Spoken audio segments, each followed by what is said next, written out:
নীলাঞ্জনাকে এবার চাপকে সিধে করিয়ে দিয়ে বাড়ি থেকে ঘাট ধাক্কা দিয়ে বার করে দিল রাই। হ্যাঁ বন্ধুরা, ভিডিওতে লাইকটি দিতে থাকুন। বাড়ি ফেরা মাত্রই স্রোত বলতে থাকে যে দিদিভাই এখনও পর্যন্ত তুই কি মেজদিভাইকে এ বাড়িতে বরদাস্ত করবি এবং মেজদিভাইকে এ বাড়িতে রাখবি তোর হেল্প করার জন্য?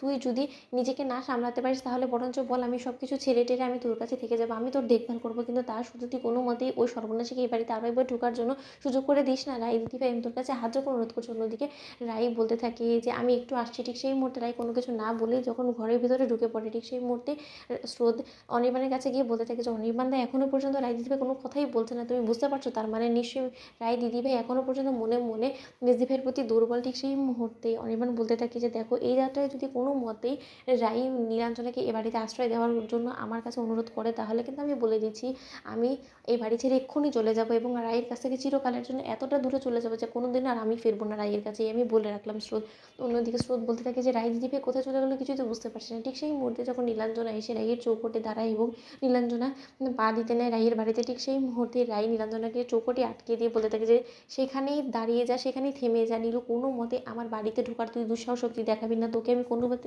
এই বাড়িতে বরদাস্ত করবো না, তোর এ বাড়িতে থাকার মেয়াদ শেষ, তোর এবার এ বাড়িতে প্রয়োজনে ফুরিয়ে এসেছে। ঠিক সেই মুহূর্তে নীলু বলতে থাকে যে দিদিভাই তুই আমার কথাটা তো অন্তত শোন, তুই কেন আমাকে বোঝার চেষ্টা করছিস না বলতে? তুই একবার ভেবে দেখেছিস আমার দিকটা? আমি কেন অনির্বাণ দাদাভাইয়ের বিরুদ্ধে এরকম মিথ্যা অ্যালিগেশন টানতে যাবো বলতো?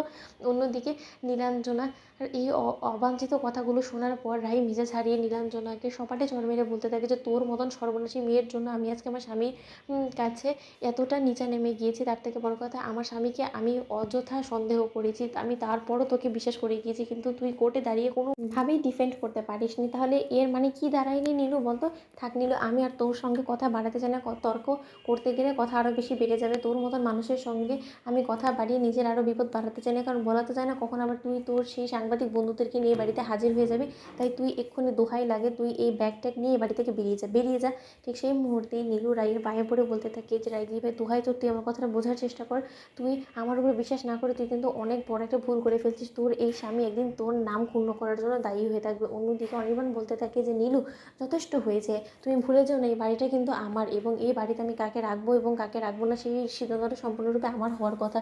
অন্যদিকে নীলু বলতে থাকে যে আজ তোমার এই বাড়ির প্রতি তোমার যথেষ্ট পরিমাণে গর্ব হচ্ছে, তাই তো একদিন দেখবে যে এই বাড়ি থেকে শুরু করে সব কিছু তুমি হারিয়ে পথের ভিখিরিতে পরিণত হয়ে গিয়েছো। অনির্বাণ সেন তুমি দেখে নিও এবং সেই দিন তোমার খুব জীবনে শীঘ্রই আসবে। ঠিক সেই মুহূর্তে রাই বলতে থাকে যে অনির্বাণ দিকে চোখ রাঙিয়ে কথা বলার আগে তুই আগে আমার সঙ্গে মুখোমুখি হবি এবং অনির্বাণকে সকল বিপদের হাত থেকে রেহাই করানোর জন্য আমি সর্বপ্রথম নিজেকে বিপদের মুখে ঠেলে দিব, তোর সঙ্গে মোকাবেলা করব আমি।